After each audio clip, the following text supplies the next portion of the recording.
നിങ്ങളാണ് ഈ രണ്ട് കുട്ടികളുള്ള അമ്മ പ്രണയിക്കണ്ടെന്ന് പറയുന്നത്. എന്ത് കാരണം കൊണ്ടാണ് പറയുന്നത്? കുട്ടികളെ ഉണ്ടാക്കുന്ന ഉപകരണമായിട്ട് ആകണമെന്നല്ലേ നിങ്ങളിപ്പോൾ പറഞ്ഞത്? ഇയാളുടെ ചോദ്യത്തിനകത്ത് അതാണല്ലോ പറയുന്നത്. ഇതുകൊണ്ടാണ് ആദ്യ രാത്രിയിൽ തന്നെ രക്തമുള്ള ബലാത്സംഗം ചെയ്യപ്പെട്ട ഭാര്യയുടെ രക്തം കണ്ടിട്ട് മാത്രമാണ് ഇവര് അവിടുന്ന് നോക്കത്തുള്ളൂ അതിൽ രക്തം ഉണ്ടായിരിക്കണമെന്ന്. കാരണം ബലാത്സംഗം ചെയ്യപ്പെട്ടിരിക്കണം.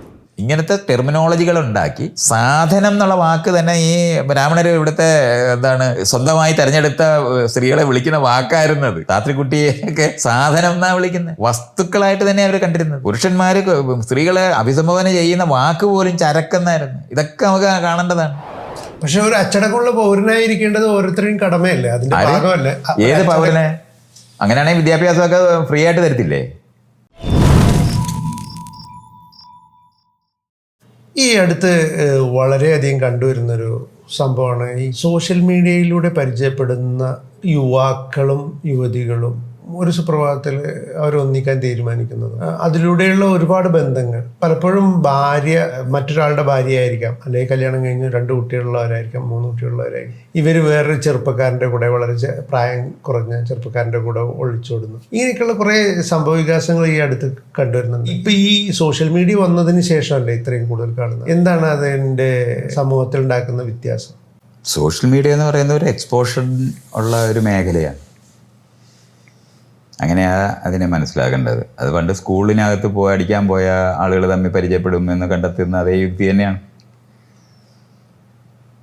അപ്പം അതിനു മുമ്പ് ചന്തയിൽ പോയാൽ ആളുകൾ പരസ്പരം കാണുമായിരുന്നു. കൊയ്ത്ത് കാലത്ത് ആളുകൾ പരസ്പരം കാണുമായിരുന്നു. കൊയ്ത്ത് കാരണമാണ് കുഴപ്പമാണെന്ന് കണ്ടുപിടിക്കുന്ന പോലെ കുഴപ്പമാണെന്ന് കാണാതിരിക്കാമെങ്കിൽ എവിടെയാണോ നിങ്ങളുടെ ഓരോ കാലഘട്ടത്തിനകത്ത് എക്സ്പോഷർ കിട്ടുന്നത്, പരസ്പരം കാണാനും അനുഭവിക്കാനും അറിയാനും സാധ്യത ഉണ്ടായാൽ ആണും പെണ്ണും തിരഞ്ഞെടുക്കാൻ അനുവദിക്കാതിരിക്കുന്ന ഒരു സമൂഹത്തിനകത്ത് എക്സ്പോഷർ ഉണ്ടാകുന്ന ഏത് സ്ഥലത്തും ആളുകൾ തമ്മിൽ ബന്ധമുണ്ടാക്കും. പണ്ട് ഉത്സവകാലങ്ങളിലായിരുന്നു ഉണ്ടായിരുന്നത്. കൊയ്ത്തുത്സവങ്ങൾ ഉണ്ടായിരുന്ന സമയത്ത് ഓണം എന്ന് പറയുന്ന ആളുകൾ തമ്മിൽ ചേരാനും കണ്ടുപിടിക്കാനും അങ്ങനെയാണ് അതിനെ മനസ്സിലാക്കേണ്ടത്. അല്ലാതെ സോഷ്യൽ മീഡിയ കാരണം ഉണ്ടാകുന്നൊന്നുമില്ല. പരസ്പരം കാണാനുണ്ടാകുന്ന, അത് ഇണകളാകാൻ കഴിയുന്നത്, ആണും പെണ്ണും എന്ന് പോലും ഞാൻ പറയുകയല്ല, ഇണകളാകാനായിട്ട് പരസ്പരം പരിചയപ്പെടാനുള്ള സന്ദർഭങ്ങൾ എവിടെയെല്ലാം ഉണ്ടാകുന്നു അവിടെല്ലാം ആളുകൾ തിരഞ്ഞെടുക്കാനും അവർ മറ്റുള്ളവരുമായിട്ട് അവരെ അടുത്തറിയാനും പരിചയപ്പെടാനും അതുവഴി പ്രണയങ്ങളുണ്ടാകാനും ആ പ്രണയം ഉണ്ടാകുന്ന വഴി ഒന്നിച്ച് ജീവിക്കണമെന്ന് ആഗ്രഹിക്കുന്നവരായി അവർ മാറുന്നു എന്നുള്ളത് മാത്രമേ ഉള്ളൂ. അതിപ്പോൾ സോഷ്യൽ മീഡിയ ഈ കാലഘട്ടത്തിൻ്റെ അകത്തെ ഒരു യാഥാർത്ഥ്യമാണ്. പണ്ട് ഇതേ സാധനം എഴുത്തെഴുതുമ്പോൾ പണ്ട് പ്രണയലേഖനം എഴുതിയിരുന്നവരല്ലയോ? അപ്പോൾ ആ പ്രണയലേഖനം എന്ന് പറയുന്നത് പോസ്റ്റൽ ഡിപ്പാർട്ട്മെൻറ്റ് കാരണമാണ് ഉണ്ടാകുന്നതെന്ന് കണ്ടുപിടിക്കരുത്. എഴുത്തെഴുതാൻ പറ്റുന്ന ഒരു സംവിധാനം ഉണ്ടായിക്കഴിഞ്ഞാൽ അത് ഉപയോഗിക്കും.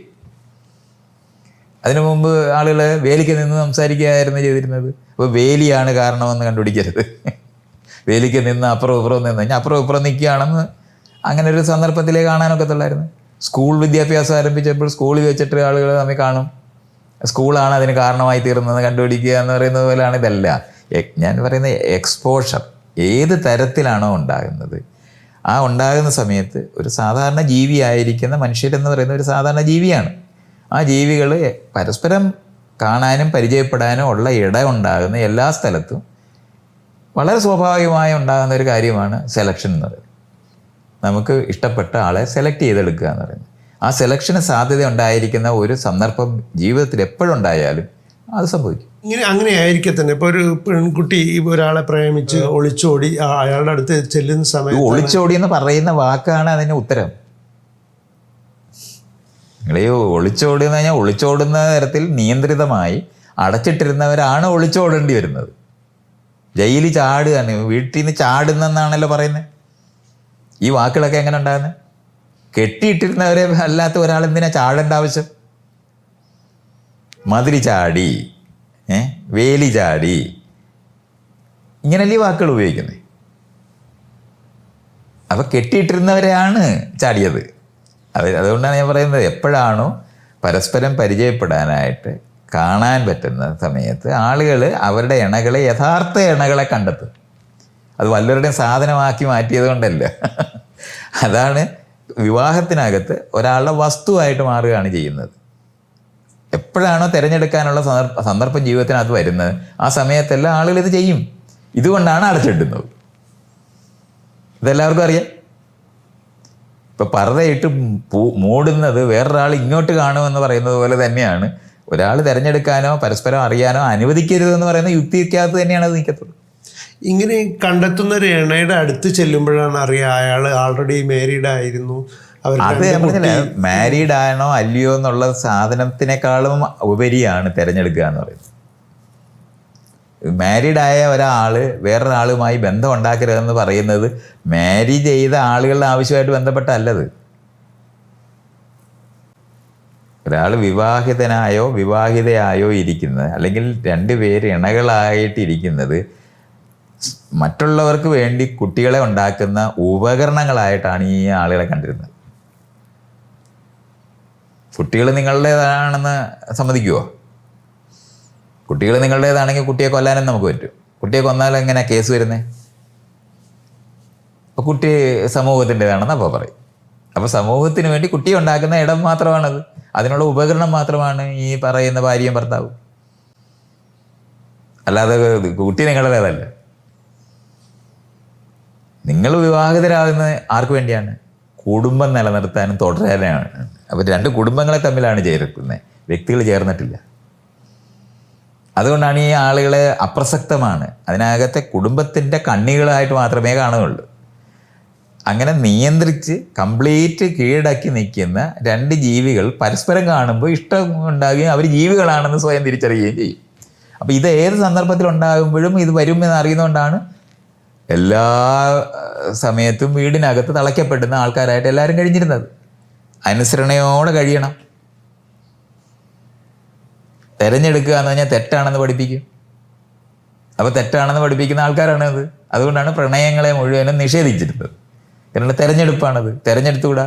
കാരണം നിങ്ങളുടെ ഉത്തരവാദിത്തമല്ല, നിങ്ങളെ ഞങ്ങളാണ് വളർത്തിയത്, ഞങ്ങളുടെ ആവശ്യത്തിന് വേണ്ടി വളരുന്നവരും പ്രവർത്തിക്കുന്നവരും മാത്രം മതി. അപ്പോൾ കുടുംബത്തിന് വേണ്ടി ജീവിക്കുന്ന ആളുകൾ മാത്രമാണ്. അത് ആളുകളെന്ന് പറയുമ്പം ശരീരം മാത്രമാണ്, സ്വന്തമായി ചിന്തകൾ പാടില്ല, ശരീരങ്ങൾ മാത്രമാണ്. അങ്ങനെ ആ ശരീരങ്ങൾ മാത്രമായിരിക്കുന്നവർ ആരുമായി ഇണചേരണം എന്നുള്ളതും നിർണയിച്ചിട്ടുണ്ട്. അവരാണ് കണ്ടുപിടിക്കുന്നത് ഏതിണയാണ് നിങ്ങൾ ബന്ധം ഉണ്ടാക്കേണ്ടത്. നിങ്ങളുടെ ഇഷ്ടാനിഷ്ടം ചോദിക്കപ്പെടുന്നതേ ഇല്ല. ഇപ്പോൾ അഭിനയിക്കുകയെങ്കിലും ചെയ്യുന്നുണ്ട്.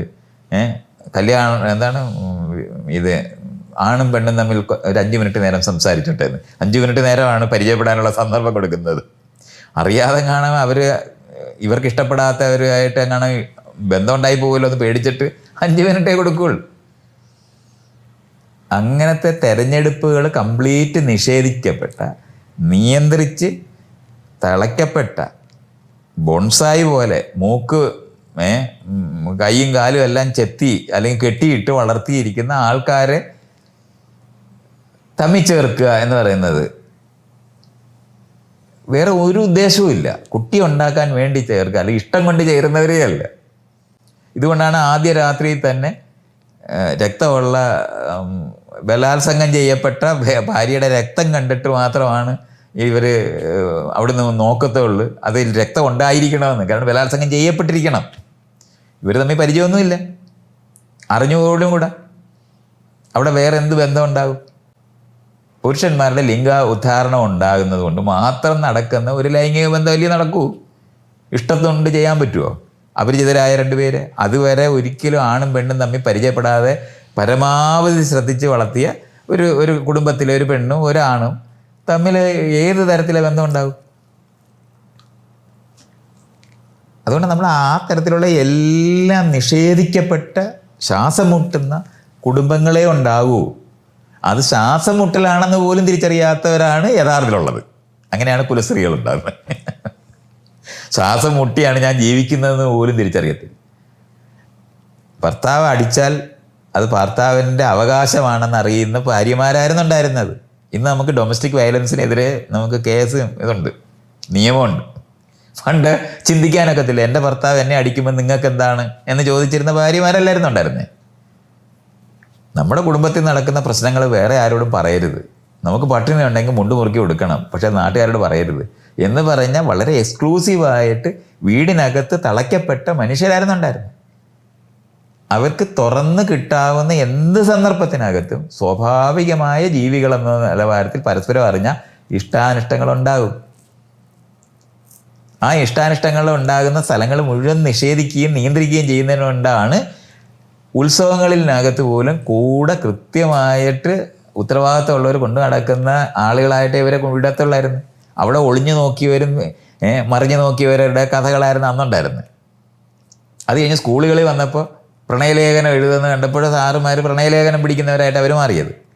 മാത്രമല്ല ആണും പെണ്ണും ഒന്നിച്ചിരിക്കരുതെന്ന് അവർ കണ്ടുപിടിക്കുകയും ചെയ്തു. അങ്ങനെ രണ്ടായിട്ടിരുത്തുന്നിടത്തെത്തി. അതിനേക്കാളും നല്ലത് 2 സ്കൂള്, ആണിനും പെണ്ണിനും പ്രത്യേകം സ്കൂള്. അഫ്ഗാനിസ്ഥാനിൽ ഇതിങ്ങനെ ആണിനെയും പെണ്ണിനെയും 2 സ്കൂളിൽ വളർത്തണമെന്ന് അവിടെ ചിന്തിച്ചു തുടങ്ങിയിട്ടേ ഉള്ളൂ. ഇവിടെ മലയാളികൾ അത് എന്നേ പ്രാക്ടീസ് ചെയ്ത് താലിബാനായി കഴിഞ്ഞവരാണ് ഇവിടെ ഉണ്ടായിരുന്നത്. ഈ ആളുകൾ പരസ്പരം ആദ്യമായിട്ട് എവിടെ വെച്ച് കണ്ടാലും, അത് സ്കൂളിൽ വെച്ച് കണ്ടാലും ഓഫീസുകളിൽ വെച്ച് കണ്ടാലും പുറത്ത് ചന്തയിൽ വെച്ച് കണ്ടാലും അതുപോലെ ഈ ജോലി ചെയ്യുന്ന സ്ഥലങ്ങളിൽ പാർക്ക് എവിടെങ്കിലും വെച്ച് തമ്മിൽ കണ്ടു കഴിഞ്ഞാൽ പ്രണയങ്ങളുണ്ടാകും. അന്ന് കാലത്തെ പ്രണയലേഖനങ്ങൾ എഴുതിയത് അത് പിടിക്കുന്നവരായിട്ടിരുന്ന ഇന്ന് സോഷ്യൽ മീഡിയക്കകത്ത് ആളുകൾക്ക് വീഡിയോയ്ക്കകത്തൂടെയൊക്കെ പരസ്പരം കാണാനും ഒക്കെ മനസ്സിലാക്കാനും അറിയാനും കാണാനും ഒക്കെ പറ്റുന്നു എന്നുള്ളതാണ് സംഭവിക്കുന്നത്. അല്ല, സോഷ്യൽ മീഡിയ ഏറ്റവും അവസാനത്തെ സ്കൂളാണ്. അത്രേ ഉള്ളൂ. അല്ല, നിങ്ങൾ ഈ പറയുന്ന പോലെ എന്തെങ്കിലും വേറെ ഒന്നും സംഭവിച്ചിട്ടൊന്നുമില്ല. ഒരു മാരീഡ് കഴിയാത്തൊരു പെൺകുട്ടി, 2 കുട്ടികളുള്ളൊരു പയ്യൻ ഈ പറയുന്ന പെൺകുട്ടിയെ നിങ്ങളാണ് ഈ 2 കുട്ടികളുള്ള അമ്മ പ്രണയിക്കണ്ടെന്ന് പറയുന്നത്. എന്ത് കാരണം കൊണ്ടാണ് പറയുന്നത്? കുട്ടികളെ ഉണ്ടാക്കുന്ന ഉപകരണമായിട്ട് ആകണമെന്നല്ലേ നിങ്ങളിപ്പോൾ പറഞ്ഞത്? ഇയാളുടെ ചോദ്യത്തിനകത്ത് അതാണല്ലോ പറയുന്നത്. 2 കുട്ടികളുള്ള ഒരമ്മ ഒരു പയ്യനെ പ്രണയിച്ചു എന്നുള്ളതാണല്ലോ കേസ്. ഞാൻ പറയുന്നത് ഇത് എന്തുകൊണ്ടാണ് ഈ കേസ് ഉണ്ടാകുന്നത്? അവള് ജീവിതത്തിൽ പ്രണയിച്ചിട്ടില്ല, 2 കുട്ടിയെ ഉണ്ടാക്കിയതേ ഉള്ളൂ. പ്രണയം അനുഭവിച്ചു പോയി. ഇതാണ് പ്രശ്നം. എക്സ്പോഷർ അവിടെയാണ് നമ്മൾ പരിചയപ്പെടാനുള്ള ഇടം ഉണ്ടായിപ്പോയാൽ ആളുകൾ തമ്മിൽ തിരഞ്ഞെടുക്കും. ഇതിനെയാണ് ഡേറ്റിംഗ് എന്ന് ആധുനിക കാലത്ത് പറയുന്നത്. ഡേറ്റ് ചെയ്യാൻ അനുവദിക്കാത്ത വിവാഹങ്ങൾ ഇവിടെ നടത്തിക്കൊണ്ടിരിക്കുന്നതുകൊണ്ടാണ് ഈ കുട്ടികളെ ഉപേക്ഷിച്ചിട്ട് ഈ ആണും പെണ്ണും ഓടുന്നവരായിട്ട് മാറുന്നത്. അത് മനുഷ്യൻ ഒരു ജീവി എന്നുള്ള നിലവാരത്തിലാണ്, അവരുടെ അവകാശമാണത്. പ്രണയിച്ച് വിവാഹം കഴിച്ചവരും പിന്നീട് കണിശമായിട്ട് ചെയ്യണം. എന്തുകൊണ്ട്? അവരുടെ പ്രണയം പോയി കഴിഞ്ഞാൽ വേറെ ആളുകളെ പ്രണയിച്ചാൽ എന്താ കുഴപ്പം വരുന്നത്? പിള്ളേരെ വളർത്തുന്നതിന് വേണ്ടി 2 പേരുണ്ടായിരിക്കുന്നെന്ന് മാത്രമേ നിങ്ങൾ കണ്ടിട്ടുള്ളൂ. ഈ പിള്ളേർ നിങ്ങളുടേതാണോ? അതാണ് എൻ്റെ ചോദ്യം. കുട്ടികൾ നിങ്ങളുടെ ആണെന്നുണ്ടെങ്കിൽ ബൈബിളിൽ അബ്രഹാം കുരുതി കൊടുക്കാൻ കൊണ്ടുപോയപ്പോൾ കേസ് വല്ലതും ഉണ്ടായിട്ടുണ്ടോ? ഇല്ലല്ലോ. അപ്പം കുട്ടി അയാളുടേതായിരുന്നു. ഇപ്പോൾ എങ്ങനെയാണോ? കുട്ടിയെ നിങ്ങളൊന്ന് കൊന്നു നോക്ക്, നിങ്ങളെ പിടിച്ച് അറസ്റ്റ് ചെയ്ത് ജയിലിലിടും. എന്തുകൊണ്ടാണ്? കുട്ടി നിങ്ങളുടേതല്ല, സമൂഹത്തിൻ്റെ ആണെന്ന് പറഞ്ഞാൽ പണ്ടത്തെ അർത്ഥം എന്തുവാ? രാജാവിൻ്റെ പ്രജയായിരുന്നു എന്ന് മാത്രം അർത്ഥം. അപ്പോൾ രാജാവിന് ഉപയോഗിക്കാനുള്ള ആളുകളെ ഉണ്ടാക്കുന്ന ഉപകരണമായിട്ടിരുന്ന മനുഷ്യരെയാണ് ഈ പറയുന്ന യുക്തിക്കകത്ത് വളർത്തിയിരുന്നത്. അവരെ ആണും പെണ്ണുമായിട്ട് പരസ്പരം പരിചയപ്പെടാനുള്ള ഇടം ഉണ്ടായ സമയത്തെല്ലാം പ്രണയം ഉണ്ടാവും. അപ്പോൾ അങ്ങനെ ഒരു 2 കുട്ടികളുടെ ഒരു അച്ഛൻ ഒരു പെൺകുട്ടിയെ ആകർഷിച്ചാൽ അത് തെറ്റല്ലെന്നാണ് പറയുന്നത്. ഞാൻ പറഞ്ഞത് തെറ്റോ ശരിയെന്ന് പറയുന്നത് ആർക്ക് വേണ്ടിയാണ് എന്നാണ് പറയേണ്ടത്. പെണ്ണിനെ ആകർഷിക്കുക എന്നുള്ളതാണ് പുരുഷൻ്റെ പണി. സ്ത്രീയുടെ പണി പുരുഷന്മാരെ ആകർഷിക്കുക എന്നുള്ളത്. അല്ലെങ്കിൽ ഞാൻ ഈ പുരുഷനും സ്ത്രീ എന്നുള്ള വാക്ക് തന്നെ ഞാൻ ഇന്ന് ഉപയോഗിക്കാൻ തയ്യാറല്ല. ഞാനത് ഇണകളെന്നേ ഞാൻ പറയുള്ളൂ. പുരുഷന്മാർക്ക് പുരുഷന്മാരെ ഇഷ്ടപ്പെടാനും പറ്റും, സ്ത്രീകൾക്ക് സ്ത്രീകളെ ഇഷ്ടപ്പെടാൻ പറ്റും, സ്ത്രീകൾക്ക് പുരുഷന്മാരെ ഇഷ്ടപ്പെടാൻ പറ്റും, പുരുഷന്മാർക്ക് സ്ത്രീകളെ ഇഷ്ടപ്പെടാൻ പറ്റും. ഇങ്ങനെ നമുക്ക് ജെൻഡർ എന്നുള്ള നിലവാരത്തിലുള്ള കാര്യങ്ങൾ മനസ്സിലാക്കേണ്ടതുണ്ട്. ഈ കുട്ടികളെ ഉണ്ടാക്കുന്ന ഒരു പ്രക്രിയയ്ക്കകത്ത് മാത്രമായിട്ട് ഈ ആളുകളെ കാണുന്നത് കൊണ്ടാണ് നിങ്ങളുടെ ശരികൾ പറഞ്ഞുകൊണ്ടിരിക്കുന്നത്. കുട്ടികളെ വളർത്തുന്ന ഒരു അമ്മയും അച്ഛനും മാത്രമൊന്നുമല്ല, ഒരു സമൂഹത്തിനകത്തുള്ള മുഴുവൻ പേരും ഇൻവോൾവ് ചെയ്യുന്ന ഒരു കാര്യമാണ്. അല്ലാതെ ആ 2 പേരുടെ മാത്രം പ്രവൃത്തിയായിട്ട് അതിനെ എന്തിനാ റെഡ്യൂസ് ചെയ്യുന്നത്? ഒരു ഗോത്രത്തിനകത്ത് ഒരു കുഞ്ഞിനെ വളർത്തുക എന്ന് പറഞ്ഞ് ആ ഗോത്രത്തിലുള്ള എല്ലാവരും ഇൻവോൾവ് ചെയ്യുന്നതാണ്. അത് 2 പേരെ മാത്രം ഏർപ്പെടുത്തുന്ന ഒരു പണിയൊന്നുമല്ലത്. അവരെ അങ്ങനെ ആക്കിയെടുക്കുന്നതാണ് ഈ പണി. പുരുഷന്മാർ കുട്ടികളെ ഉണ്ടാക്കുക, അല്ലാതെ ഒരു കാലത്തും കുഞ്ഞുങ്ങളെ നോക്കിയിട്ടില്ലാത്തതാണ് പുരുഷന്മാർ. അവരെ നിർബന്ധമായിട്ട് ഈ കുട്ടിയെ നിങ്ങളുണ്ടാക്കിയ കുട്ടിയെ നോക്കണം എന്ന് പറഞ്ഞ് വാശിയോടെ അങ്ങനെയാണ് പഠിപ്പിക്കാൻ തുടങ്ങുന്നത്. പരസ്ത്രീ ഗമനം പാടില്ല, പരസ്ത്രീയൊക്കെ ഉണ്ടാകുക, അല്ലാതെ ഇഷ്ടപ്പെട്ട ആളൊന്നുമല്ല, വല്ലവൻ്റെ സാധനമാണത്. ഇങ്ങനത്തെ ടെർമിനോളജികൾ ഉണ്ടാക്കി സാധനം എന്നുള്ള വാക്ക് തന്നെ ഈ ബ്രാഹ്മണർ ഇവിടുത്തെ എന്താണ് സ്വന്തമായി തിരഞ്ഞെടുത്ത സ്ത്രീകളെ വിളിക്കുന്ന വാക്കായിരുന്നത്. താത്രിക്കുട്ടിയൊക്കെ സാധനം എന്നാണ് വിളിക്കുന്നത്. വസ്തുക്കളായിട്ട് തന്നെ അവർ കണ്ടിരുന്നത്. പുരുഷന്മാർ സ്ത്രീകളെ അഭിസംബോധന ചെയ്യുന്ന വാക്ക് പോലും ചരക്കെന്നായിരുന്നു. ഇതൊക്കെ നമുക്ക് കാണേണ്ടതാണ്. അപ്പം ഇത്തരത്തിലുള്ള റിലേഷൻഷിപ്പ്, വേറെ മനുഷ്യനെന്ന് പറയുന്ന ആന്തരികമായ ലോകമുള്ള, വ്യക്തിത്വമുള്ള, തിരഞ്ഞെടുക്കാൻ കഴിവുണ്ടായിരുന്ന മനുഷ്യരെന്ന് പറയുന്നവരെ നിഷേധിച്ചുണ്ടാക്കിയ അപമാനകരവും അടിച്ചമർത്തപ്പെട്ടതുമായിട്ടുള്ള ദുരിതം പിടിച്ച വീടുകളുടെ അന്തരീക്ഷത്തിനകത്ത് സ്വാതന്ത്ര്യം അനുഭവിക്കുന്ന എല്ലാ നിമിഷത്തിലും ആളുകൾ തിരഞ്ഞെടുക്കും. അത് ഉത്തരവാദിത്തപൂർണ്ണം തിരഞ്ഞെടുക്കണം എന്ന് നമ്മൾ പറയുന്നത്, പഠിപ്പിക്കുന്ന വേറൊരു കാര്യമാണ്. ആ വിദ്യാഭ്യാസം ഒരിക്കലും കൊടുത്തിട്ടില്ല. നിങ്ങളുടെ ഇണയെ തിരഞ്ഞെടുക്കുന്നതിന് എങ്ങനെ വേണം, തിരഞ്ഞെടുത്ത ഇണയോട് നിങ്ങൾ ഉത്തരവാദിത്വത്തോടെ എങ്ങനെ പെരുമാറണം, ഇത് പഠിപ്പിക്കേണ്ടതുണ്ട്. അത് വേറൊരു വിഷയം തന്നെയാണ്. അല്ല, ഇങ്ങനെ ഇഷ്ടമുള്ളവർ, ഒരു പെൺകുട്ടി അല്ലെങ്കിൽ ഒരു പെണ്ണോ ആണോ തമ്മിൽ കണ്ടു കഴിഞ്ഞാൽ, അത് ഏത് പ്രായക്കാരായിക്കോട്ടെ, അവർക്ക് എത്ര കുട്ടികളുണ്ടായിക്കോട്ടെ ആയിക്കോട്ടെ, അവർക്കൊരു ആകർഷണം തോന്നുന്നത് സ്വാഭാവികമാണല്ലോ. ചിലപ്പോഴൊക്കെ, ചിലപ്പോഴല്ല, ആകർഷണം തോന്നുന്നതാണ് സ്വാഭാവികം. അത് ചിലപ്പോൾ ആകർഷിക്കാം, ചിലപ്പോൾ ആകർഷിക്കുന്നത് തെറ്റാണെന്ന് വരുന്ന ഒരു സ്ഥലമൊന്നുമില്ല. ആകർഷിച്ചാൽ നമുക്കത് സാധൂകരിച്ചെടുക്കാൻ കഴിയാതിരിക്കുന്ന തരത്തിൽ മറ്റു കാരണങ്ങളാണ് പറയേണ്ടത്. അല്ലാതെ ആകർഷിക്കപ്പെടുന്നത് തെറ്റാണെന്ന് പഠിപ്പിക്കേണ്ട കാര്യമൊന്നുമില്ല. അത് പഠിപ്പിക്കുന്നത് ആളുകളെ ഉപയോഗിക്കുന്നവരുടെ യുക്തിക്കകത്ത് മാത്രമാണ്. അങ്ങനെ ആകർഷണം തോന്നുന്നവരെല്ലാവരും ഒന്നിച്ചു ചേരുകയോ അല്ലെങ്കിൽ മറ്റുള്ള രീതിയിൽ സെക്ഷലായി ബന്ധപ്പെടുകയൊക്കെ ചെയ്ത് കഴിഞ്ഞാൽ ഈ ഫാമിലി സിസ്റ്റത്തിന്റെ സെക്യൂരിറ്റി നഷ്ടപ്പെടുകയും സമൂഹത്തിനത്. എന്താണ് ഈ ഫാമിലി സെക്യൂരിറ്റി? എന്താണ്? കുട്ടികളെ വളർത്തുക. കുട്ടികളെ ആർക്ക് വേണ്ടിയാണ് വളർത്തുന്നത്? അതിന്റെ ഉത്തരം പറ. ഈ സമൂഹത്തിന് വേണ്ടി. അത് തന്നെ. അപ്പൊ സമൂഹം അതിന് ചാപ്പാടും കാശലും ഒക്കെ കൊടുക്കണം. അത് കൊടുക്കത്തില്ലല്ലോ. അത് നമ്മൾ തന്നെ കണ്ടുപിടിക്കണമല്ലോ. കുട്ടിക്ക് പട്ടിണിയാണെന്നുണ്ടെങ്കിൽ വിളിച്ചു പറഞ്ഞാൽ നാട്ടിലുള്ളവർ കൊണ്ടു തരുമോ? ഇല്ലല്ലോ. ഇല്ല. ആ പണിയൊന്നും ചെയ്യുന്നില്ലല്ലോ. ഇല്ല. കുട്ടിയെ നോക്കി വളർത്തുന്നതിനുള്ള ശമ്പളം തരുന്നുണ്ടോ? ഇല്ല. പെൻഷൻ തരുന്നുണ്ടോ? ഇല്ല. പിന്നെ ഈ കുട്ടിയെ വളർത്തേണ്ട ആവശ്യം എന്താ? സമൂഹത്തിന് നല്ല പൗരന്മാരെ കൊടുക്കണതിന് കാശ് തരണം. അതെന്താ ഇതുവരെ ചർച്ച ചെയ്യാത്തത്? നിങ്ങൾ ഈ പറയുന്ന മഹത്തായ കാര്യമാണ് ഇത് ചെയ്യുന്നതെന്നുണ്ടെങ്കിൽ അതിനുള്ള വരുമാനം എന്താ കൊടുക്കാത്തത്? അത് ചെയ്യുന്നില്ല. ശ്വാസം മുട്ടൽ മാത്രമേ അനുഭവിക്കുന്നുള്ളൂ. കുട്ടികളോട് നമുക്ക് ഇഷ്ടമുള്ളത് കാരണം കൊണ്ട് നമ്മൾ സഹിക്കുക ചെയ്യുന്നത്. അപ്പോൾ ബാക്കി കാര്യങ്ങൾ ചെയ്യപ്പെടുന്നില്ല. പക്ഷെ ഒരു അച്ചടക്കമുള്ള പൗരനായിരിക്കേണ്ടത് ഓരോരുത്തരുടെയും കടമയല്ലേ? അതിന്റെ ഭാഗമല്ലേ? ഏത് പൗരനെ? അങ്ങനെയാണെങ്കിൽ വിദ്യാഭ്യാസമൊക്കെ ഫ്രീ ആയിട്ട് തരത്തില്ലേ? ഏത് കാര്യമാണ് നിങ്ങൾക്ക് അങ്ങനെ തരുന്നത്? ഈ ഉത്തരവാദിത്തപ്പെട്ട സമൂഹം നമ്മളെ ജീവിതത്തിനകത്ത് എന്താണ് ചെയ്യുന്നത്? സമരം ചെയ്തിട്ടാണ് നക്കാപ്പിച്ച പോലത്തെ പെൻഷനൊക്കെ ഇപ്പോൾ കൊടുത്തുകൊണ്ടിരിക്കുന്നത്. ഇപ്പോൾ കേരള ഗവൺമെൻറ് ഇവിടുത്തെ പെൻഷൻ കൊടുക്കുന്നു എന്ന് പറയുന്നത്, നമ്മൾ വലിയ ഇവിടുത്തെ 60 വയസ്സായവർക്ക് പെൻഷൻ കൊടുക്കുന്നു എന്നൊക്കെ പറയുമ്പോൾ എത്ര രൂപയായി കൊടുക്കുന്നേ? ജീവിക്കാൻ പറ്റുമോ? അവർ ജീവിതത്തിൽ ഇഷ്ടം പോലെ പണി ചെയ്തവരാണ് അവർ. ഉദ്യോഗസ്ഥന്മാർക്ക് കൊടുക്കുന്ന പെൻഷന് ഇവർക്ക് കൊടുക്കുന്നുണ്ടോ? കൊടുക്കുന്നില്ലല്ലോ. ഇത്തരത്തിൽ ഒരു ഉത്തരവാദിത്വം ഈ സമൂഹം ചെയ്യുന്നൊന്നുമില്ല. സമൂഹം ആളുകളെ ഉപയോഗിക്കുന്നതേ ഉള്ളൂ. അടിമകൾ പെരുമാറരുതെന്ന് മാത്രമായി പറയുന്നേ. അടിമകൾ പ്രേമിക്കരുത്. അടിമകൾ ഞങ്ങൾ പറയുന്ന പോലെ ജീവിക്കണം, ഞങ്ങൾക്ക് വേണ്ടി ആളുകളെ ഉണ്ടാക്കി തരണം എന്ന് പറയുന്ന ആണിനെയും പെണ്ണിനെയാണ് ഈ കുടുംബം എന്ന് പറഞ്ഞ് പഠിപ്പിച്ചുകൊണ്ടിരിക്കുന്നത്. അങ്ങനല്ല. ഈ കുഞ്ഞുങ്ങളെ വളർത്തുന്നത് എല്ലാവരുടെയും ഉത്തരവാദിത്വമാണ്. കുട്ടി എന്ന് പറയുന്ന സമൂഹത്തിൻ്റെതാണെന്ന് പരിപൂർണ ബോധ്യം ഉണ്ടെന്നുണ്ടെങ്കിൽ ഈ വളർത്തുന്നതിനുള്ള എല്ലാ സൗകര്യവും ചെയ്തു തരും. ആരാണ് ചെയ്തു തന്നിട്ടുള്ളത്? പട്ടിണി കിടന്നിട്ടാണ് കുട്ടികളെ വളർത്തേണ്ടി വരുന്നത്. അമ്മമാർ ചൊവ്വേ നേരെ തിന്നിട്ട് കൊടുക്കാനൊക്കത്തില്ല മക്കൾക്ക്. അവർക്ക് അവരുടെ കൈമാറാനായിട്ട് ആളില്ല. ഇതൊന്നും ഇല്ലാതിരിക്കുന്ന കാര്യത്തിന് അത് ഏത് സമൂഹത്തിനോടാണ് മനുഷ്യർ ഉത്തരവാദിത്തം പറയേണ്ടത്? ഇതൊന്നും ആരും ചോദിക്കുന്നില്ലല്ലോ. അതിന് പകരം ഞങ്ങൾ പറയുന്ന പോലെ ചെയ്തോണമെന്നാണ് പറയുന്നേ. അങ്ങനെ അടിമയായിട്ടിരിക്കുന്നവർ രക്ഷപ്പെടണമെന്ന് ആലോചിക്കുന്ന യുക്തി കൊണ്ടാണ് നിങ്ങൾ ഈ പറയുന്ന ഉത്തരവാദിത്തം ഇല്ലാത്ത ആളുകൾ ഉണ്ടാകുന്നത്. അല്ല, ഇപ്പോൾ ഇങ്ങനെയുള്ള ഒരു റിലേഷൻ ഉണ്ടാകുമ്പോൾ, പ്രത്യേകിച്ച് ഒരു പെൺകുട്ടി മറ്റൊരാണുമായിട്ട്, അയാൾക്ക് കുട്ടികളുള്ളവരായിക്കോട്ടെ, മറ്റുള്ള റിലേഷനിലേക്ക് പെടുന്ന സമയത്ത് ഈ കുടുംബം അപമാനിക്കപ്പെടുകയല്ലേ ചെയ്യുന്നത്? കുടുംബം എന്ന് പറയുന്നതിന് എന്താണ് മാനമാണുള്ളത്? കുടുംബം എന്ന് പറയുന്ന അടിമത്തത്തിൻ്റെ കുടുംബമാണുള്ളത്. അതിനെന്ത് മാനമാണുള്ളത്?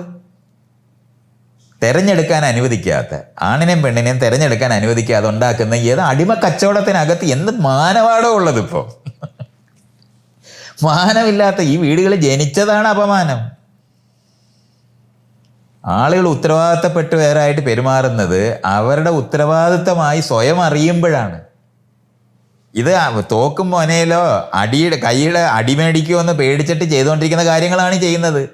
അപ്പോഴാണ് ഈ ആൾക്കാർ ഉത്തരവാദിത്തം ഇല്ലാതെ പെരുമാറുന്നത്. പലപ്പോഴും ഒരു വിവാഹം കഴിയുന്നതോടുകൂടി ഒരു പ്രണയിനി ഒരു പ്രണയിച്ചിട്ടായിരുന്നെങ്കിൽ പോലും വിവാഹം കഴിയുന്നതോടുകൂടി അവിടെ പ്രണയം അവസാനിക്കുകയും ഒരു പ്രണയം അവസാനിക്കുന്നുണ്ടെങ്കിൽ അതിനുള്ള അന്തരീക്ഷം ഇല്ലാത്ത വീടുകളിലേക്ക് എത്തിപ്പെടുന്നുണ്ട്. അത് കൃത്യമായിട്ട് നമ്മൾ അറിയേണ്ടതാണ്. പ്രണയിച്ചവർ തന്നെ ഈ നിലനിൽക്കുന്ന വീടുകളിനകത്ത് അമ്മയുടെ അച്ഛൻ്റെ അടുത്തോട്ട് എത്തിക്കഴിഞ്ഞാൽ ആ നിമിഷം തൊട്ട് പീഡിപ്പിക്കപ്പെടുന്ന ഒരു പെണ്ണും ആണുമായിട്ട് അവർ മാറും. ശ്വാസം മുട്ടിച്ച് കൊല്ലും, അവിടെ ഇട്ട് ഭരിക്കും. അമ്മയും അച്ഛൻ്റെയും യൂണിറ്റിനകത്തെ ഒരു കണ്ണിയായിട്ട് ഇവർ മാറാൻ ബാധ്യത വരും. അവർ പുതിയ യൂണിറ്റ് ആകാൻ സമ്മതിക്കത്തില്ല. അങ്ങനെയാണ് അമ്മായിയമ്മ മരുമോള് പോരുണ്ടാകുന്നത്. അമ്മായിയമ്മയുടെ മകനായിട്ട് ഈ ഭർത്താവ് ഇരിക്കാൻ ബാധ്യത അതിനുശേഷവും വരും. അപ്പോഴാണ് ആ പ്രശ്നം ഉണ്ടാകുന്നത്. പുതിയ യൂണിറ്റ് രൂപപ്പെട്ടിരിക്കുന്നതെന്നും അവർക്ക് ഓട്ടോണമി ഉണ്ടെന്നും അറിയേണ്ടതുണ്ട്. ഇതൊന്നും നടക്കാത്ത വീടുകളായതല്ല. അതുകൊണ്ട് പ്രണയിച്ച് ഇവിടുത്തെ വീടുകളിനകത്ത് നിന്ന് പ്രണയിക്കുന്ന ആൾക്കാർ കണിശമായിട്ട് ആ പ്രണയം അവിടെ വെച്ച് തീരും, വിവാഹ ദിവസം തീരും. മറ്റതങ്ങനല്ല. ആളുകൾ തമ്മിൽ ആകർഷിക്കപ്പെടുന്നതിന് വേണ്ടി മാത്രമാണ് ഈ പറയുന്ന പ്രണയമെന്നും പുതിയ ഉത്തരവാദിത്തങ്ങളിൽ നമ്മൾ ഏറ്റെടുത്തു എന്നും സ്വയം ഉത്തരവാദിത്തമുള്ളവരായി അവർ മാറും. ഇതങ്ങനെ മാറാൻ ഇവർ അനുവദിക്കത്തില്ല. അമ്മയുടെ അച്ഛൻ്റെ എക്സ്റ്റൻഷനായിട്ടാണ് ഈ മക്കൾ തുടരുന്നത്. ആ തുടരുന്നിടത്തോളം കാലം അവരാണ് കാര്യങ്ങൾ ജീവിതത്തിൽ തീരുമാനിക്കുന്നത്. ഭാര്യയും ഭർത്താവും കൂടെ പുറത്തോട്ട് ഇറങ്ങണമെങ്കിൽ വീട്ടുകാരോട് ചോദിച്ചിട്ട് ഇറങ്ങേണ്ടി വരും. അപ്പം തൊട്ട് ഇവർ തമ്മിൽ അവർ പറയും പോകണ്ടെന്ന് പറയും, വീട്ടിൽ വേറെ പണിയുണ്ടെന്ന് പറയും. ആ ബന്ധം തകർന്നു പോകും വീട്ടിനകത്തേക്ക് വരുമ്പോൾ ദിവസം തന്നെ. ആ ബന്ധം അത് ഉണ്ടായ ബന്ധത്തിനെ പറ്റിയാണ്. ഈ ബന്ധമേ ഇല്ലാതാണ് ഈ വിവാഹം മുഴുവൻ നടന്നുകൊണ്ടിരിക്കുന്നത്. ഒരു തരത്തിലും ജീവിതത്തിന് യാതൊരു ഊഷ്മളതയില്ലാത്ത ഒരു കുട്ടിയെ ഉണ്ടാക്കി ആ കുട്ടിയെ കുറ്റിയായി മാറും. കുട്ടികളെല്ലാം കുറ്റിയായി മാറിയിട്ട് കുറ്റിയെ അടിച്ച് കെട്ടിയ പശുവിനെ പോലെ അതിന് വട്ടം ചുറ്റി നിൽക്കുന്ന മനുഷ്യരായി മാറുക ചെയ്യുന്നത്. എന്നിട്ട് ഈ ഉണ്ടായ കുറ്റി എന്താ പിന്നെ അതിന് പറ്റുന്നത്? അത് വല്ലവനും എടുത്തുകൊണ്ട് പോകും. നമുക്ക് കിട്ടത് പോലുമില്ല. 18 വയസ്സാകുന്ന സമയത്ത് പട്ടാളത്തിൽ ചേർക്കും, അല്ലെങ്കിൽ ഏതെങ്കിലും ഓഫീസിൽ ജോലിക്ക് കൊണ്ടുപോകും. ഇങ്ങനെ ആക്കിയിരിക്കുന്ന സാധനം മാത്രമാണത്. നിങ്ങൾ എന്ത് കുടുംബത്തിനെ പറ്റിയാണ് പറഞ്ഞുകൊണ്ടിരിക്കുന്നത്? അടിമ കച്ചവടം നടത്തുന്ന ഇടത്തിനെ പറ്റിയാണ് നിങ്ങൾ സംസാരിക്കേണ്ടത്. തടങ്കൽ പാളയത്തിനെ പറ്റി സംസാരിക്കേണ്ടത്. അതിന് പകരം നിങ്ങൾ എന്ത് കുടുംബത്തിനെ പറ്റിയാണ് സംസാരിക്കുന്നത്? ഈ വീടുകളിനകത്ത് മുഴുവൻ അങ്ങനെയല്ലേ സംഭവിച്ചുകൊണ്ടിരിക്കുന്നത്? അതുകൊണ്ടാണ് ഞാൻ നേരത്തെ പറഞ്ഞില്ലേ, നിങ്ങൾ ചാടിച്ചോണ്ട് വരുന്നതും ഒളിച്ചോടിയെന്നൊക്കെയുള്ള വാക്കുകൾ എന്തിനാണ് ഉപയോഗിക്കുന്നത്? പ്രണയത്തിനെ നിങ്ങളുടെ വാക്കുകൾ തെളിയിക്കുന്നതാണ്. നിങ്ങൾ അടിമ കച്ചവടത്തിനകത്ത് നിൽക്കുന്നവരാണെന്നും നിങ്ങൾ ജയിലിലാണ് ആൾക്കാരെ നിന്നിരുന്നതെന്നും അവിടുന്ന് രക്ഷപ്പെടുത്തിയെന്നെ യുക്തിയല്ലേ പറയുന്നത്. നിങ്ങളുടെ ഭാഷയിൽ അത് ഒളിച്ചോട്ടമാണ്, തട്ടിക്കൊണ്ടുപോയതാണ്. പെണ്ണിനെ തട്ടിക്കൊണ്ടുപോയെന്നാണ്. വസ്തുവല്ലേ അതൊക്കെ. പലപ്പോഴും പ്രണയം നഷ്ടപ്പെടുന്ന കുടുംബങ്ങൾ പോലും അവർ നിലനിൽക്കുന്നത് ഈ കുട്ടികൾക്ക് വേണ്ടി എന്നുള്ള രീതിയിലുള്ള കുട്ടികൾക്ക് വേണ്ടി നാട്ടിനകത്ത് ആൾക്കാരെ ഉണ്ടാക്കി കൊടുക്കുന്ന ഇടമായിട്ടാണ് ഈ വീടുകൾ ഉണ്ടാക്കിയത്. അതുകൊണ്ട് ആ വാക്ക് അങ്ങനെ തന്നെ നിൽക്കുന്നേ. കുട്ടികളെ വളർത്താനുള്ള ഉപകരണമായിട്ട് മാത്രമല്ല. കുട്ടികൾ നിങ്ങളുടേതുമല്ല, നിങ്ങളും നിങ്ങളുടേതല്ല. വല്ലവരുടെയും വസ്തുക്കളാണ് ഇതെല്ലാം. ആണായാലും പെണ്ണായാലും. ആണും പെണ്ണും ഒരുപോലെ നാട്ടിലെ രാജാവിൻ്റെ പ്രജകളായി അവർക്ക് വേണ്ടി പണിയെടുക്കുന്ന ആളുകളായിട്ടാണ് ഇത് കണ്ടിരുന്നത്. അതിൻ്റെ മൂല്യമാണ് ഈ പഠിപ്പിക്കുന്ന മുഴുവനും. അതുകൊണ്ടാണ് തിരഞ്ഞെടുക്കാൻ അനുവദിക്കാത്തത്. അവർ തിരഞ്ഞെടുത്ത് നിങ്ങളെ തരും, നിങ്ങളങ്ങോട്ട് അനുഭവിച്ചാൽ മതി. ഇഷ്ടപ്പെടാൻ അതൊന്നും ഇവിടെ ഇതില്ല. ഏതെങ്കിലും പശുവിനോട് അതിന് ഇഷ്ടമുള്ളതാണോ നീ ആ കുറ്റിയടിച്ച് കെട്ടിയ സ്ഥലമെന്ന് ചോദിക്കാൻ പറ്റുമോ? അതുപോലെ ചോദിക്കത്തില്ല. കംപ്ലീറ്റ് തീരുമാനം എടുത്തിരിക്കുന്നതല്ലേ വീടെന്ന് പറയുന്നത്. നിങ്ങൾ എന്ത് ചെയ്യണം, എങ്ങോട്ട് നടക്കണം, ഇറങ്ങണം എപ്പോഴാണ്, എത്ര മണിക്ക് കയറണം, എത്ര മണിക്ക് ഉറങ്ങണം, ഇത് മുഴുവൻ നിർണ്ണയിക്കപ്പെട്ടതല്ലേ. അല്ലാതെ തന്നെത്താൻ എന്തോ ചെയ്യുന്നേ? അത് അടുക്കും ചിട്ടയും ഉള്ളൊരു ആർക്ക് വേണ്ടിയാ ഈ അടുക്കും ചിട്ട? ആർക്ക് വേണ്ടിയാണെന്നുള്ള ചോദ്യം ഇയാൾ ചോദിച്ചിട്ടില്ലല്ലോ ഇപ്പോഴും. ഈ അടുക്കും ചിട്ടയും വേണമെന്ന് പറയുമ്പോൾ ആർക്ക് വേണ്ടിയാണെന്ന് പറ. സ്വയം വളരുന്ന എവിടോട്ട് വളരാൻ അനുവദിച്ചിട്ടുണ്ട്? നിങ്ങളുടെ തലയും വാലും കത്രിക കൊണ്ട് മുറിച്ചിട്ടുള്ള വളർച്ചയാണുള്ളത്, ബോൺസായി വളർച്ചയാണുള്ളത്. അല്ലാതെ സ്വയം എവിടെ വളരുന്നേ? സ്വയം വളരണമെന്നുണ്ടെങ്കിൽ തന്നെത്താൻ തീരുമാനം എടുക്കണം.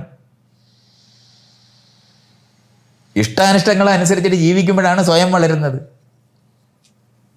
അല്ലാതെ എന്താണ് മന്ത്രിയുടെ ഡ്രൈവർക്ക് ഇഷ്ടമുള്ളിടത്തോട്ട് വണ്ടി ഓടിക്കാൻ പറ്റുമോ? ഇയാൾ വിചാരിക്കുന്നുണ്ട് അയാൾക്ക് കാറുണ്ട്, ഏറ്റവും നല്ല കാറാണുള്ളത്, എയർ കണ്ടീഷൻ കാറാണ്, ഇതെല്ലാം അയാൾക്ക് ഉണ്ട്, അയാൾക്ക് ഇഷ്ടമുള്ളിടത്തോട്ട് വണ്ടി ഓടിക്കാൻ പറ്റുമോ? അവിടെ എഴുതി വെക്കേണ്ടി വരും ഈ വണ്ടി എങ്ങോട്ടാണ് കൊണ്ടുപോയെന്ന്. മനസ്സിലായോ? അതുപോലാണ് ഈ മനുഷ്യരെ മുഴുവൻ വളർത്തിയിരുന്നതാണ് ഈ പഴയ കുടുംബം. ആ കുടുംബം എന്ന് പറയുന്നതിനടുത്ത് അതിൽ കുടുംബം എന്ന് പറഞ്ഞാൽ കൂടുന്നിടത്ത് ഇമ്പം ഉണ്ടാകുന്നതൊക്കെ പറഞ്ഞുള്ള അസംബന്ധം കാര്യങ്ങളൊക്കെ പറയുമെങ്കിലും ചെയ്യാതിരിക്കേണ്ടത്. അങ്ങനത്തെ അർത്ഥമൊന്നും ആ വാക്കുകൾക്കില്ല. ഇനി അങ്ങനത്തെ ആരോപിച്ച് ഈ അർത്ഥവും കൂടെ പറയുന്ന കഷ്ടമാണ് ഈ പറയുന്നത്. അപ്പോൾ മൈത്രേൻ്റെ അഭിപ്രായത്തിൽ ഈ നമ്മുടെ പാർട്ണറെ, നിലവിലുള്ള പാർട്ണറെ അല്ലെങ്കിൽ പാർട്ട്നേഴ്സിന് നിലനിർത്താൻ പ്രണയം എന്നും ഉണ്ടാവണം എന്നുള്ളതാണോ? അതോ സ്വാതന്ത്ര്യം ഉള്ളിടത്ത്, തെരഞ്ഞെടുപ്പുള്ളിടത്ത്, സ്വന്തം തീരുമാനപ്രകാരം ജീവിക്കുമ്പോഴാണ് ഈ കാര്യങ്ങൾ സംഭവിക്കുന്നത്. മറ്റത് മുഴുവൻ കൂട്ടിനകത്തെ, ജയിലിനകത്തെ കഥയാണ് പറഞ്ഞുകൊണ്ടിരിക്കുന്നത്. തെരഞ്ഞെടുത്ത് അവരവരുടെ തെരഞ്ഞെടുപ്പിനോട് അവരവർക്ക് ഉത്തരവാദിത്വം അനുഭവിക്കുന്ന നിലവാരത്തിലുള്ള വ്യക്തിത്വങ്ങളുള്ള മനുഷ്യരെ നിർമ്മിക്കുന്നത് വഴിയാണ്. അടിമകളെ നിർമ്മിച്ചിട്ട് അവരെ കൊണ്ട് നിങ്ങൾക്ക് ഉത്തരവാദിത്വമുള്ള മനുഷ്യരാക്കി മാറ്റാനൊക്കത്തില്ല. അതുകൊണ്ടാണ് നിയമങ്ങൾ ഉപയോഗിച്ച് ഭരിക്കാൻ ബാധ്യത വരുന്നത്. ഇപ്പോഴും ഇതിന് ഉത്തരം വന്നില്ല. കാരണം ഈ പറയുന്ന മൈത്രേന്റെ അഭിപ്രായത്തിൽ ഞാൻ അങ്ങനെ ജീവിച്ച ആളാണ്, എനിക്ക് ഉത്തരവാദിത്വം ഉണ്ടെന്ന് എനിക്കറിഞ്ഞൂടെ? അതിന് വേറൊരുത്തനെ എന്നെ ഭരിച്ച് കാണിക്കേണ്ടതുണ്ട്. അല്ലെ, ഞാൻ കുട്ടിയെ വളർത്തി തീരുന്നത് വരെ ഉത്തരവാദിത്തപ്പെട്ട മനുഷ്യനായി മാറുന്നത് ഉത്തരവാദിത്വം ഉണ്ടെന്ന് ബോധ്യമുള്ളത് കൊണ്ടാണ്. മറ്റേത് നിങ്ങൾ അത് ചെയ്തിട്ടുള്ളവരാണ് ഈ ചാടിപ്പോയിക്കൊണ്ടിരിക്കുന്നത്. നിങ്ങൾ ഉത്തരവാദിത്വം പഠിപ്പിച്ചവരാണല്ലോ അവര്.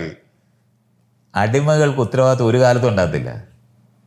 അവരാ പണിയിൽ നിന്ന് ഒഴിവാകുന്നതിനെ ആലോചിച്ചുകൊണ്ടിരിക്കത്തുള്ളൂ. ജോലിക്കാർ ജോലി ചെയ്യാനായിട്ട് നിങ്ങൾ ശമ്പളം എത്ര കൊടുത്താലും ആ ചെയ്യില്ല. ജോലി ചെയ്യാതെ അതെങ്ങനെ ഈ കാശ് മേടിക്കാമെന്ന് പറയുന്നതിന് റിസർച്ചേ നടക്കുകയുള്ളൂ. സ്വന്തം പണിയാണെന്ന് ബോധ്യമായാൽ രാവിലെ 4 മണി തൊട്ട് കൃഷി സ്ഥലത്ത് ഇരിക്കും. പാതിരാത്രിയിൽ വെള്ളപ്പൊക്കം ഉണ്ടായാൽ അത് പോയി തടയാനായിട്ട് ആലോചിക്കും. കാരണം നമ്മുടെ പണിയാണെന്ന് അറിയുന്നത് കൊണ്ടാണ്. അപ്പോഴാണ് ഉത്തരവാദിത്തപ്പെട്ട ആൾക്കാരുണ്ടാകുന്നത്. അല്ലാതെ രാവിലെ വിളിച്ചുണർത്തിയിട്ട് നീ പോയിട്ട് ആ ചിറകിട്ട് എന്ന് പറഞ്ഞാൽ അവൻ അവിടെ പോയിട്ട് വഴിയിൽ എവിടെയെങ്കിലും കുത്തിയിരിക്കും. നമ്മൾ ഈ പണിയെടുക്കാത്ത ആളുകളെന്ന് പറയുന്ന ആളുകളില്ലേ, ആ പണിയെടുക്കുന്നവർ സ്വന്തം പണിയാണെന്ന് മനസ്സിലാക്കിയ എല്ലാ പണിയും ചെയ്യും എല്ലാവരും. അങ്ങനെയാണ് ഉത്തരവാദിത്തപ്പെട്ടവർ യഥാർത്ഥത്തിൽ ഉണ്ടാകുന്നത്. അത് നിഷേധിക്കപ്പെട്ട് അടിമകളെ കൊണ്ട് ഉത്തരവാദിത്തപ്പെട്ടവരാക്കി മാറ്റാൻ വേണ്ടി നടത്തുന്ന എക്സർസൈസിനെയാണ് നിങ്ങൾ ഈ പറഞ്ഞുകൊണ്ടിരിക്കുന്ന കുടുംബം. ഇതുകൊണ്ടാണ് അതിനകത്ത് ചാടി പോകുന്നത്. ആളുകൾക്ക് പ്രണയമൊക്കെ തോന്നും, നമുക്ക് പലരോടും പ്രണയം തോന്നും. പക്ഷെ അത് ചെയ്യാൻ പറ്റത്തില്ല എന്ന് നമ്മളറിയുന്നത് നമുക്ക് ഉത്തരവാദിത്വ ബോധം ഉള്ളതുകൊണ്ടാണ്. ആ ഉത്തരവാദിത്വ ബോധമുള്ള ആളുകളായിട്ടില്ല എന്നുണ്ടെങ്കിൽ ഉത്തരവാദിത്വം വേറത്തില്ല, കിട്ടുന്ന സന്ദർഭത്തിൽ ചാടും. അപ്പം നിങ്ങൾ വീട്ടിൽ നിന്ന് ചാടിപ്പോയവരെന്ന് പറയുന്നവരും ഒളിച്ചോടിപ്പോയെന്ന് പറയുന്നവരും തട്ടിക്കൊണ്ടുപോയെന്ന് പറയുന്നവരും ഉണ്ടാകുന്നതിൻ്റെ കാര്യം ഉത്തരവാദിത്വം ഇല്ലാത്തവരെ ഉണ്ടാക്കിയത് കൊണ്ടാണ്. മറ്റതങ്ങനല്ല. അവരോട് പറയണ്ട ഇങ്ങനെ പെരുമാറണമെന്ന്. കാരണം നമ്മൾ രൂപപ്പെടുത്തുന്ന സമയത്ത് തന്നെ ഉത്തരവാദിത്തപ്പെട്ടവരായി മാറും. ആ മാറ്റുന്ന സാധനത്തിന് പകരം എല്ലാ കാര്യവും തീരുമാനിക്കുന്ന വേറെ വല്ലവരും ആകുമ്പോൾ തീരുമാനിക്കാനൊരു സന്ദർഭം കിട്ടിയാൽ അപ്പം തന്നെ അവരവിടെ നിന്ന് ചാടിപ്പോവും. അതാണ് ചാടിപ്പോകുന്നത്.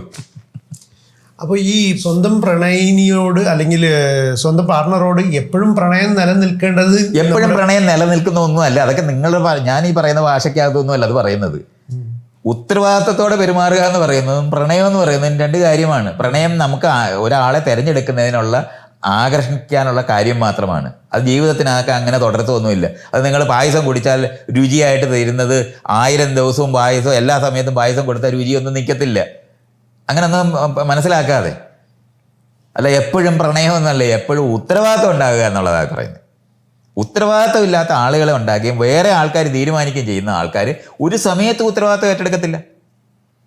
അപ്പം എങ്ങനെയാണ് നമ്മുടെ അതാണ് തന്നെ ആദ്യമേ സ്കൂളിൽ വിദ്യാഭ്യാസം കൊടുക്കുന്ന സമയത്ത് പഠിപ്പിക്കുന്ന സാധനമാണ് ഉത്തരവാദിത്തമുള്ള പൗരന്മാരാകുക എന്ന് പറയുന്നത്. അത് ചെയ്യാതെ പ്രജകളാക്കി അനുസരണയുള്ള ആൾക്കാരാക്കി മാറ്റി അവർ ചാടിപ്പോവും. ഉത്തരവാദിത്വം ഇല്ലാതെ കുളത്തിന്ന് പുറത്തോട്ട് ചാടിയ മീനിനെ പറയുന്ന പോലെയാണ് നിങ്ങൾ ഈ പറഞ്ഞുകൊണ്ടിരിക്കുന്നത്. ബൈബിളിലും ജൂതന്മാരുടെ 10 കൽപ്പനകളിലും അതുപോലെ ഖുർആനിലൊക്കെ പറഞ്ഞിരിക്കുന്ന മറ്റൊരു ആളുടെ ഭാര്യയെ മോഹിക്കരുത് എന്നുള്ള രീതിയിലാണ്. അപ്പോൾ ഈ പറയുന്ന ഘട്ടത്തിലൂടെ കടന്നു പോകുമ്പോൾ ഇതൊക്കെ സംഭവിക്കില്ലേ? അഥവാ മറ്റൊരാളുടെ ഭാര്യയെ മറ്റൊരാളുടെ ഭാര്യ എന്ന് പറയുന്നതാണ് വസ്തു എന്ന് ഞാൻ ഈ പറയുന്നത്. മറ്റൊരാളുടെ ഭാര്യ അല്ല, 2 മനുഷ്യരാണത്. അവർക്കൊരു തിരഞ്ഞെടുപ്പുണ്ട്. ഇവർ തമ്മിലുള്ള ഇഷ്ടം കൊണ്ട് അവർ ഒന്നിച്ച് ജീവിക്കുന്നവരാണ്. അവർക്ക് ഇഷ്ടമില്ലെങ്കിൽ പിരിയാവുന്നവരാണ്. അല്ല മറ്റൊരാളുടെ ഭാര്യ അല്ലത്. നിങ്ങൾ ഈ പറയുന്ന സമയത്ത് തിരഞ്ഞെടുക്കാൻ കഴിവില്ലാതിരിക്കുന്ന ഒരു വസ്തുവിനെ പറ്റിയാണ് നിങ്ങൾ സംസാരിച്ചുകൊണ്ടിരിക്കുന്നത്. ഭാര്യ എന്ന് പറയുന്ന ഒരു വസ്തുവാണ്, കൈമാറ്റം ചെയ്യുന്ന ഒരു വസ്തുവായിട്ട് കാണുന്നതാണ്. സ്ത്രീകളെ അങ്ങനെ കാണുന്നതുകൊണ്ടാണ് അങ്ങനെ പറയുന്നത്. അവർക്ക് തന്നെത്താൻ തിരഞ്ഞെടുക്കാൻ അവകാശമില്ലെന്ന് നിങ്ങൾ കാണുന്നത് അതുകൊണ്ടാണ്. അതുകൊണ്ടാണ് തട്ടിക്കൊണ്ടുപോയെന്നുള്ള വാക്ക് ഉപയോഗിക്കുന്നത്. വസ്തുവാണ് ഈ മോഷ്ടിച്ചുകൊണ്ട് പോകുന്നത്. ഭാര്യയെ മോഷ്ടിച്ചുകൊണ്ട് പോയെന്നല്ലേ പറയുന്നത്. അല്ലാതെ അവരുടെ ഒരു തെരഞ്ഞെടുപ്പിനെ പറ്റി ഒരു ചർച്ച ഏതെങ്കിലും സമയത്ത് ആരെങ്കിലും പറയുന്നുണ്ടോ? അവരെന്തുകൊണ്ട് ഈ ആളിനെ ഉപേക്ഷിക്കുന്നു? അവർ ഈ പറയുന്ന തരത്തിൽ അവർ പെരുമാറാൻ വരുന്നത് അവർക്ക് അവരുടെ വശം പറയാൻ കേൾക്കാനുള്ള ഒരു സ്പേസ് നമ്മൾ ഒരിക്കലും കൊടുത്തിട്ടില്ല. സ്ത്രീയോട് ചോദിക്കുന്നേ ഇല്ല അവളുടെ ഇഷ്ടാനിഷ്ടങ്ങൾ. അല്ലെങ്കിൽ ഞാൻ പറയുന്ന ഇണകളാകുന്ന ആൾക്കാർക്ക് ഇങ്ങനെ സ്പേസസ് ഇല്ല. അതുകൊണ്ടാണ് ഈ തരത്തിൽ അവർ പെരുമാറുന്നവരായി മാറുന്നത്. ഉത്തരവാദിത്വം ഇല്ലാതെ ആളുകൾ പെരുമാറുന്നു എന്ന് പറഞ്ഞാൽ ഉത്തരവാദിത്വം അവർ ഏറ്റെടുത്തിട്ടില്ല. പശുവിൻ്റെ കഴുത്തിൽ നിന്ന് കയറഴിഞ്ഞാൽ അത് നടന്നു പോകും. ആ നടന്നു പോകുന്നത് അത് ഉത്തരവാദിത്വം ഏറ്റെടുത്ത് ജീവിക്കണമെന്ന് അതിനറിയാവോ? അതേസമയത്ത് ലോകത്തുള്ള എല്ലാ മാനിനും അറിയാം അതെവിടെ ജീവിക്കണം, എങ്ങനെ ജീവിക്കണമെന്ന്. കാരണം അത് തന്നെത്താനാണ് അത് ജീവിച്ച് തുടങ്ങിയത്. മൈത്രേയൻ തന്നെ പറഞ്ഞതുപോലെ ഒരു പായസം എപ്പോഴും രുചികരമാകില്ലെന്ന് പറയുന്നത് പോലെ ഡിഫറെൻ്റായ ഫുഡ് കഴിക്കാൻ മനുഷ്യന് തോന്നുന്ന പോലെ ഡിഫറെൻ്റായ ഒരാളെ കാണുമ്പോൾ വീണ്ടും അയാളിൽ ഒരു ആകർഷണം തോന്നില്ലേ? അതുകൊണ്ട് അതൊരു തെറ്റായ ഘടന. തെറ്റെന്ന് പറയുന്നത് ഏത് വഴിയിലാണ് തെറ്റാകുന്നത്? ഒരു സമൂഹത്തിൽ പല ഈ പറയുന്ന വിവാഹം എന്നുള്ള ബന്ധവും ആ സാധനമൊക്കെ വല്ലവർക്കും വേണ്ടി ഉപയോഗിക്കാൻ വേണ്ടി ഉണ്ടാക്കിയ സാധനം അതൊക്കെ. അതുകൊണ്ടാണ് ഞാനീ പറഞ്ഞേ, ഒരു നമ്മൾ വളർത്തുന്ന ഒരു പശുവും ഒരു മാനും ഈ ലോകത്ത് ജീവിക്കുകയാണല്ലോ ചെയ്യുന്നത്. നിങ്ങൾ വളർത്തിയ പശുവിൻ്റെ കഴുത്തേന്ന് കയറ് പോയി കഴിഞ്ഞാൽ അത് എല്ലാ സ്ഥലത്തും പോയിട്ട് എന്തും ചെയ്യുന്ന തരത്തിൽ പെരുമാറും. മാൻ അങ്ങനെ പെരുമാറത്തില്ല. മാനറിയാം എവിടെ പോയ അപകടമുണ്ടെന്നും ഏത് തരത്തിൽ ജീവിക്കണമെന്നും. ഈ മാനെല്ലാം കാട്ടിലെല്ലാം ജീവിക്കുന്ന മാനിനെ നിങ്ങൾ വളർത്തി പരിപാലിച്ച് ഇടയനായി നടന്ന ഒരു കോന്തൻ്റെ സഹായം ആ മാനിനുണ്ടോ? കടുവായുള്ള നാട്ടിൽ തന്നെ അത് ജീവിക്കുന്നത്, ചെന്നായുള്ള നാട്ടിൽ തന്നെ അത് ജീവിക്കുന്നത്. ഇതിനെയാണ് നമ്മൾ വ്യത്യാസം മനസ്സിലാക്കേണ്ടത്. സ്വന്തമായി ജീവിക്കുന്നവർക്ക് അവരെന്ത് ചെയ്യണമെന്നും എങ്ങനെ പോകണമെന്നും അറിഞ്ഞ് ജീവിക്കുവർ.